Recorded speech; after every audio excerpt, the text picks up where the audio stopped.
Signal pass ചെയ്തു. നല്ല തിരക്കാട്ടോ, നല്ല ഹെവി ബ്ലോക്കാണ്. അതിപ്പോൾ എന്തിൻ്റെയാണാവോ? പോലീസുകാരൊക്കെ നിൽപ്പുണ്ട്, പിള്ളേരൊക്കെ കൊടിയൊക്കെ നിൽപ്പുണ്ട്. ലെഫ്റ്റ് സൈഡിൽ കാണുന്നത് NSSന്റെ കോളേജാണ് കേട്ടോ. മിക്കവാറും NSS കോളേജുകൾ ഇങ്ങനെയാണ്. അതായത് നമുക്ക് ഭയങ്കര വ്യൂ ആയിരിക്കും, ഗംഭീര വ്യൂ ആയിരിക്കും. എല്ലാം ഏകദേശം ഒരേ പാറ്റേണും. റോഡ് കഴിഞ്ഞ ഉടനെ ഗ്രൗണ്ട്, പിന്നെ അങ്ങപ്പുറേ കോളേജായിട്ട് ഗംഭീര കോളേജിന്റെ വ്യൂ നല്ലപോലെ നമുക്ക് കിട്ടുന്ന പോലെയാണ് ഈ NSS കോളേജുകളെല്ലാം. ചങ്ങനാശ്ശേരിയിൽ ഒരെണ്ണമുണ്ട്, അത് ഏകദേശം ഇങ്ങനെ തന്നെയാണ്. പന്തളത്തിന്റെ ആ തിരക്ക് പിടിച്ചുള്ള സ്ഥലമൊക്കെ അങ്ങോട്ട് കഴിഞ്ഞു. ഇനിയിപ്പം കുറേ ദൂരം എന്നല്ല, ഇനിയിപ്പോൾ ഏറെക്കുറെ അടുത്തുള്ള ഇപ്പം അടൂര. പന്തളം കഴിഞ്ഞ ഏകദേശം ഒരു 10-11 കിലോമീറ്ററിൻ്റെ അടൂര്. അത് വഴി ഇങ്ങനെ തിരുവനന്തപുരം പോകുമ്പോൾ എൻ്റെ അച്ഛയൊക്കെ പറയുന്നേക്കാം, ഓടിയാലും തീരാത്ത വഴിയാന്ന് പറയും തിരുവനന്തപുരം. വല്ലപ്പോഴും ഒക്കെ ഉള്ളൂ നമ്മളന്ന് തിരുവനന്തപുരത്ത് പോകൊക്കെ. അങ്ങനെ നമ്മളിത് അടൂരെത്തി.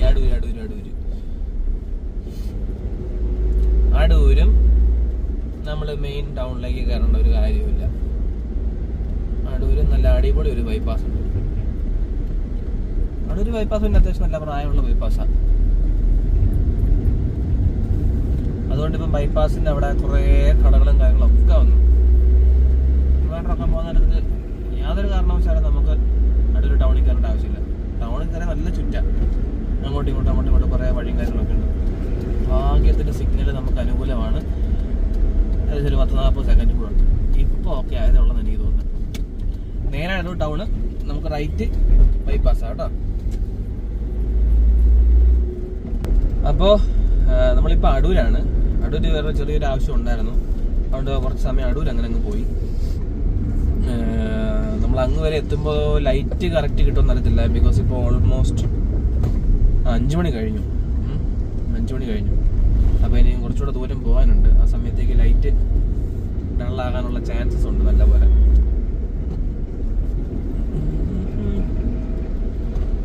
എന്തായാലും നോക്കാം, പോകുന്നിടത്തോളം അങ്ങോട്ട് പോട്ടെ അല്ലേ. ഇത് ബൈപ്പാസാണ്. ബൈപ്പാസിന്റെ 2 വശത്തും അപ്പുറത്തും ഇപ്പുറത്തും ഇഷ്ടംപോലെ കടകളുണ്ട്. കൂടുതലും റെസ്റ്റോറൻറ്റ്സും കോഫി ഷോപ്സും കാര്യങ്ങളും അതൊക്കെയാണ്. വൈകിട്ടാവുമ്പത്തേനും ഇവിടെ കംപ്ലീറ്റ് ലൈറ്റൊക്കെ ഇട്ട് നല്ല രസമാണ് കാണാൻ. ആൾക്കാരൊക്കെ വീട്ടിൽ നിന്ന് ഇറങ്ങുമല്ലോ പുറത്തേക്ക്. നമ്മളിവിടെയൊക്കെ ഇപ്പം വൈകിട്ടല്ലേ ആൾക്കാരെല്ലാവരും പുറത്തിറങ്ങുന്നത്. ഇവിടെ നൈറ്റ് ലൈഫ് എൻജോയ് ചെയ്യാൻ ഇഷ്ടമുള്ള ആൾക്കാരല്ലേ. വൈകുന്നേരമാകുമ്പോൾ ഇവിടുത്തെ ഹോട്ടലുകളൊക്കെ നിറച്ചും ആൾക്കാരാണ്. വണ്ടികൾ ഇങ്ങനെ വന്ന് കിടക്കണം കാണാം. ഒരേ സിഗ്നലിൽ കൂടെ 2 തവണ വരേണ്ടി ഗതികേടായി ഇപ്പം നമുക്ക് ചടത്തിട്ടുണ്ട്.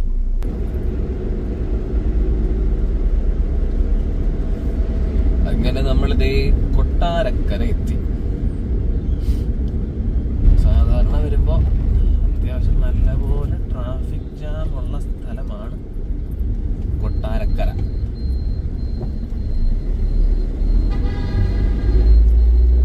പോലീസുകാരൊക്കെ നിൽപ്പുണ്ട്. നമുക്ക് കയറി പൊക്കോളം പറയുന്നുണ്ട്.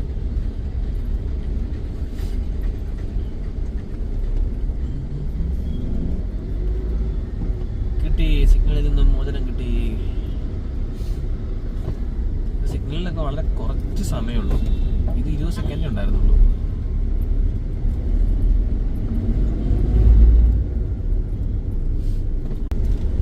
അടുത്ത മറ്റൊരു മെയിൻ സ്ഥലമാണ് കേട്ടോ, ആയൂര്.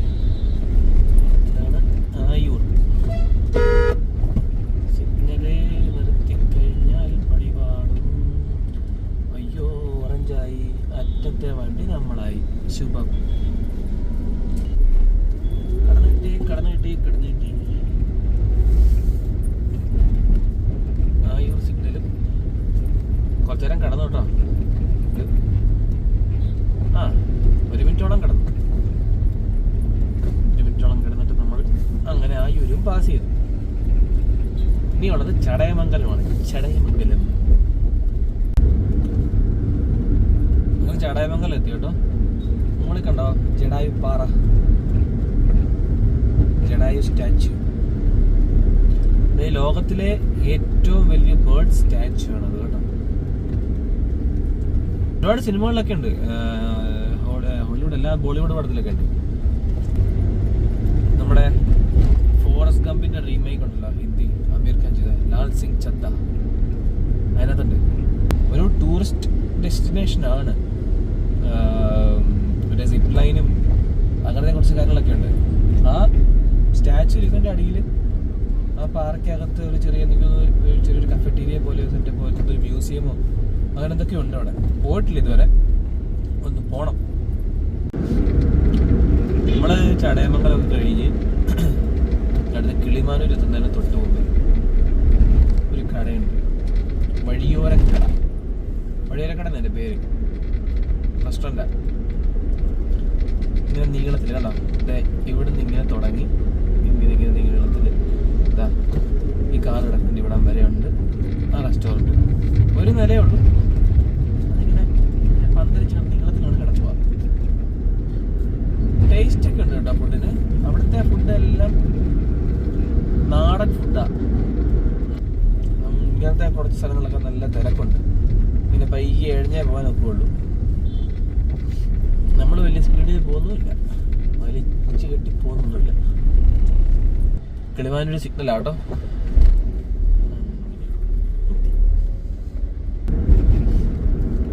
സന്ധ്യയായി തുടങ്ങി, സമയം 6:30 ആകാറായി.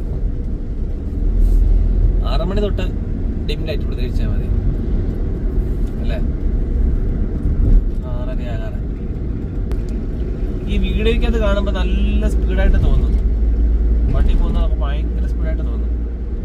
പക്ഷെ ഇത് കറക്റ്റ് പറയാമെങ്കിൽ ഇപ്പം വണ്ടി പോകുന്നത് 55 കിലോമീറ്റർ സ്പീഡിലാണ്, അത്രേ ഉള്ളൂ. ഇനി വെഞ്ഞാറമ്മൂടുണ്ട്. വെഞ്ഞാറമ്മൂടെന്ന് പറഞ്ഞാൽ അത്യാവശ്യം നല്ല തിരക്കുള്ള സ്ഥലമാണ്. വൈകുന്നേരം ആയാൽ എനിക്കറിയില്ല, അത്യാവശ്യം നല്ല പോലെ തിരക്ക് കാണും. പറഞ്ഞ പോലെ വെഞ്ഞാറമ്മൂടാണ്. കുറെ നേരമായി കേട്ടോ ട്രാഫിക് ബ്ലോക്ക് തുടങ്ങിയിട്ട്. ഞാൻ ഇങ്ങ് അടുക്കാറായപ്പോൾ എടുത്തേ ഉള്ളൂ, കുറച്ചുകൂടെ മുമ്പേ അവരുടെ ബ്ലോക്കാ. ഇതിങ്ങനെ കുറേ സമയം എടുക്കും വെഞ്ഞാറമ്മൂട് ജംഗ്ഷൻ ഒന്ന് കടന്നു കിട്ടാൻ വേണ്ടിയിട്ട്. നല്ലപോലെ സമയം, പോലീസുകാരൊക്കെ നിൽപ്പുണ്ട്. എന്നാലും എന്നെ നേരത്തില് എപ്പോഴും ഇവിടെ ബ്ലോക്കാണ്. അപ്പോൾ നല്ലപോലെ സന്ധ്യയായി, നമ്മള് വെമ്പായമായി. വെമ്പായം ജംഗ്ഷനിൽ റൈറ്റ് ആണ് ട്രിവാൻഡ്രം.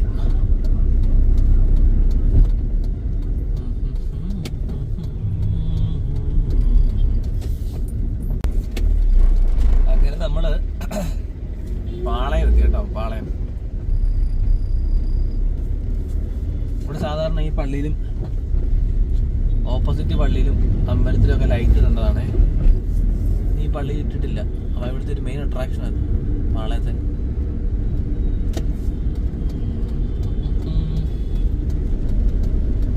നമ്മളിവിടുന്ന് ലെഫ്റ്റ് പോകും.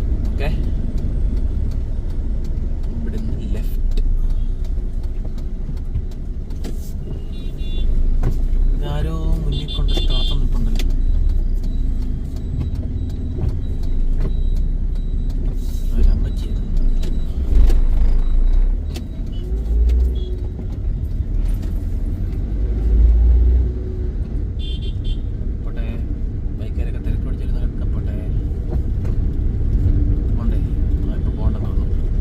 ചേട്ടൻ ഏതാണ്ട് നോക്കി പോവാൻ തോന്നുന്നു കേട്ടോ.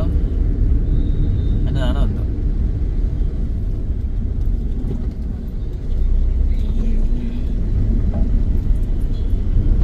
ഈ പാലം കയറിയ നേരെ ചെല്ലുന്നത് അമ്പാനൂര്. നമ്മൾ പാലം കയറണ്ട, നമുക്ക് താഴോട്ട് ലെഫ്റ്റ്. മുന്നിൽ കാണുന്ന വൈറ്റ് ബോർഡ് ഉണ്ട്, ഇത് ഈ ലെഫ്റ്റ് കാണുന്നതാണ് റിസർവ് ബാങ്ക്.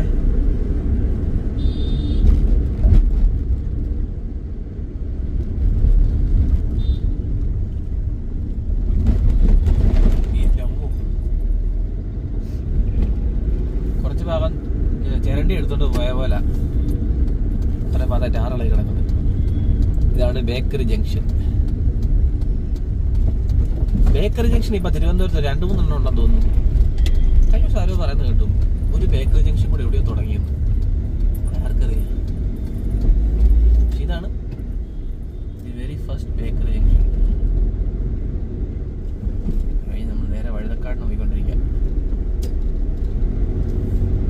വഴുതക്കാട്, അവിടെ നേരെ ജഗതി, പിന്നെ പൂജപ്പുര വീട്. സ്ട്രെയിറ്റ് കൊള്ളാം കേട്ടോ. ഇവിടെ ഇപ്പഴാ സിഗ്നൽ വെച്ചത്, സിഗ്നൽ ഇല്ലായിരുന്നു. ഇത് വൺ വേ ഒന്നും അല്ല, എന്നാലും ഇങ്ങോട്ട് വണ്ടികൾ അധികമില്ല. ഫസ്റ്റ് പ്രയോറിറ്റി ഓപ്പോസിറ്റ് വന്ന വണ്ടികൾക്കാണ്. മിക്കവാറും ഈ റോഡ് അങ്ങനെ അങ്ങോട്ട് കയറാറില്ല. നിർത്തിയിട്ടിരിക്കുക, ലൈറ്റ് പോലും ഇല്ലാതെ. എന്നതാ ചേട്ടാ ഇത്? നമ്മൾ അടുക്കാറായി കേട്ടോ. നമ്മുടെ 160 കിലോമീറ്റേഴ്സ് നമ്മളിങ്ങ് എത്തി. ഇനിയിപ്പൊ ജഗതിയായി. ആ, ഇവിടെയും സിഗ്നലുണ്ട്. നന്നായി. അതിന് ഒത്തിരി പുറകിലൊന്നുമല്ല.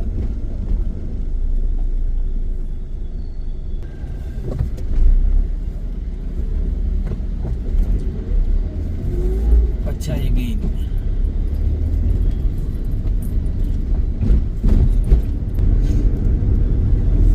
നമുക്ക് പൂജപ്പുര റൗണ്ട് അബൌട്ട് കയറി പോകാം. ഞങ്ങൾക്ക് ഇവിടുന്ന് ഉണ്ടോ ഈ ലെഫ്റ്റ് ഉണ്ടോ? ഈ ലെഫ്റ്റ് തിരിഞ്ഞ് പോയാൽ പൂജപ്പുര റൗണ്ട് അബൌട്ടിനടുത്ത് വലിയ സിഗ്നലും തിരക്കും ഇല്ലാതെ നമുക്ക് അങ്ങ് പോവാം. നേരെ തന്നെ പോവാം.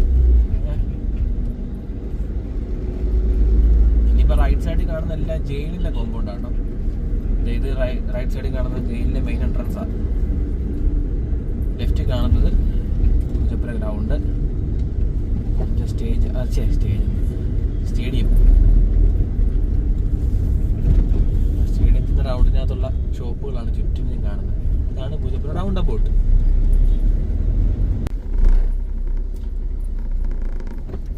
ഈ പൂജപ്പുര സ്റ്റേഡിയത്തിൻ്റെ അവിടെ വൈകുന്നേരമായ എല്ലാ ദിവസവും വൈകുന്നേരം സ്കേറ്റിംഗ് പിടിക്കുന്ന പിള്ളേരുണ്ട്. നല്ല രസമാണ് കേട്ടോ. തീരെ കുഞ്ഞു പൊടി പിള്ളേർ തൊട്ട് അത്യാവശ്യം പ്രായമുള്ള പിള്ളേർ വരെ സ്കേറ്റിങ്. പിന്നെ അവരെ കൊണ്ടുവരാൻ വേണ്ടിയിട്ടുള്ള കാത്തിരിപ്പാണ് മാതാപിതാക്കളൊക്കെ.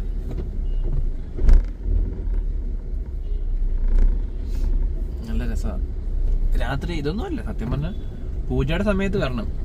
ഞങ്ങളുടെ സദാശിവ വ്ളോഗ്സിൽ ഒരു ദിവസം ഞങ്ങൾ പൂജപ്പുരയിൽ കൂടെ നടന്ന് താഴെ നാഷൻ എന്ന് പറഞ്ഞൊരു കടയിൽ പോയി കഴിച്ചില്ലേ, ആ വീഡിയോക്കകത്തുണ്ട്, പറയുന്നുണ്ട്.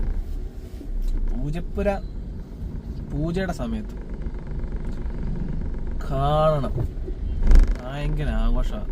നിറച്ച് ഇവിടെ തിക്കി ഞെരുങ്ങിയൊക്കെ നടക്കുന്നത്. പിന്നെ പൊങ്കാലക്കൊന്നും വണ്ടിയൊന്നും ഇല്ല, ഈ വഴി വണ്ടിയൊന്നും വിടത്തില്ല.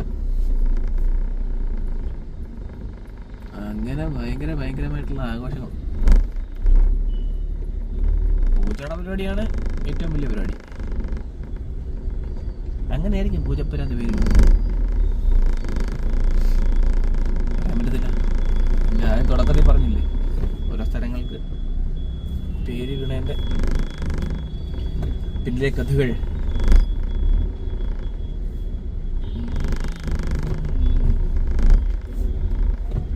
അപ്പൊ ഈ വീഡിയോ ഈ റെക്കോർഡ് ഞാൻ ചെയ്തെന്ന് പറഞ്ഞിട്ട് ഇത്ര നേരമായില്ലേ? കൂടിപ്പോയാൽ വണ്ടി ഒരു 20 മീറ്റർ മുന്നോട്ട് വന്ന് കാണും, അത്രേ ഉള്ളൂ. ജലദോഷം കേട്ടോ, നല്ല രീതിയിൽ കയറി കൊണ്ടിട്ടുണ്ട്.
ഇവിടെ ഇപ്പോഴും തിരക്ക് എന്താണെന്ന് വെച്ചാലുണ്ടല്ലോ, മൊത്തം പൂജപ്പുര എന്ന് മുടവമ്മൂടെ പോകുന്ന റോഡുണ്ട്, നമ്മുടെ ലാലേട്ടൻ്റെ വീട്ടിലോട്ട് തിരിയുന്ന റോഡുണ്ട്. അവിടോട്ട് പോകാനും അവിടെ നിന്ന് ഇങ്ങോട്ട് വരാനും വണ്ടികൾ, വഴിക്ക് വലിയ വീതിയില്ല. അപ്പം അങ്ങോട്ട് തിരിയാനുള്ള വണ്ടികൾ റോഡിന് നടുക്ക് ഇങ്ങനെ കിടക്കും. അപ്പം നമ്മൾ പോയി കിടക്കും. അങ്ങനെ നമുക്കും അങ്ങോട്ടാണ് തിരിയേണ്ടതേ. ആ വണ്ടി വിട്ട് വരുന്നുണ്ട് കേട്ടോ. സിഗ്നൽ ഇട്ട് വയ്യ റോഡിന് നടുക്കോട്ട് കയറ്റി വെച്ചാലേ കാര്യം നടക്കത്തുള്ളൂ.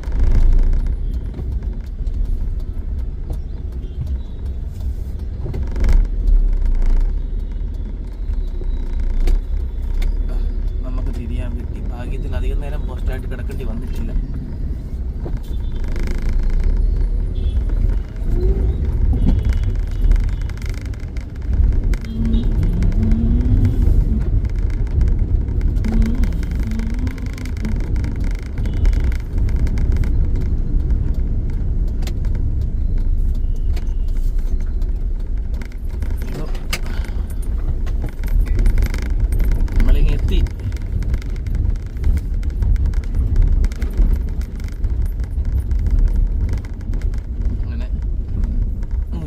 കിലോമീറ്ററിൻ്റെ യാത്രയ്ക്ക് ശേഷം നമ്മളിങ്ങ് എത്തി ഗൈസ്.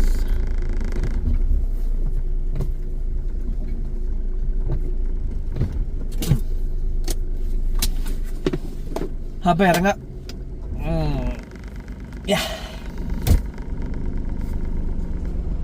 അങ്ങനെ നമ്മൾ വന്ന് ഗസ്റ്റ് ഹൗസിനകത്ത് കയറി. ക്ഷീണം ഉണ്ടോയെന്ന് ചോദിച്ചാൽ ജലദോഷത്തിൻ്റെ ആയിരിക്കും. ഇപ്പോൾ ചെറിയ ക്ഷീണമുണ്ട്. പിന്നെ അടുക്കാറാകുമ്പോൾ ഇച്ചിരി ട്രാഫിക് ഉണ്ടായിരുന്നു, അതിലേക്ക് ആയിരിക്കാം ചെറിയ ക്ഷീണമുണ്ട്. ഇനിയിപ്പം ഒന്ന് കുളിക്കണം, കഴിക്കണം, കിടന്നുറങ്ങണം. അന്നേരത്തേക്ക് നേരം വിളിക്കും. കാരണം രാവിലെ 6:30 ആകുമ്പോഴത്തേനും വണ്ടി വരും. സോ ഒന്നും റെഡിയാണ്. അപ്പോൾ ഇതുവരെ നിങ്ങളെ ബോറടിപ്പിച്ചു അല്ലേ? കുറച്ചിങ്ങനെ വഴിയും കാര്യങ്ങളൊക്കെ ഒന്ന് ചുമ്മാ ഒന്ന് കാണിക്കാൻ തോന്നി, അങ്ങനെ കാണിച്ചതാണ്. അങ്ങനെ ഒരു കുട്ടി വ്ളോഗ് എടുത്താണേ. അത് എന്നാണേലും സപ്പോർട്ടുണ്ടാണ്. ലൈക്ക്, ഷെയർ, സബ്സ്ക്രൈബ്, ഈ 3 കാര്യങ്ങൾ. ഓക്കെ, ഒന്ന് ചെയ്യ്. അപ്പോൾ thank you so much. Bye. ഇനിയും വേറെ എന്തെങ്കിലും ഒരു കുഞ്ഞു വീഡിയോ ആയിട്ട് ഞാൻ വരാം. Ta-da!